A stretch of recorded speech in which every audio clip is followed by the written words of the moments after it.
Ikinalungkot naman ng National Development Park Committee ang pagkakasira ng ilang bahagi ng Rizal Park matapos ang isinagawang misa doon ni Pope Francis.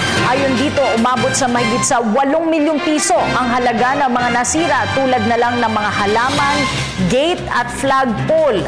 Paliwanag ng pamunuan ng Luneta, hindi na nakontrol ng kanilang mga security personnel ang pagdagsa ng tao, gayon din ang pagbabantay sa mga pinwestuhan ng mga ito.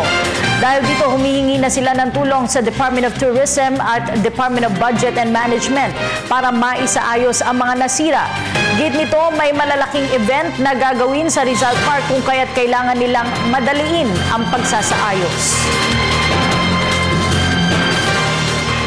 Why? March is summer.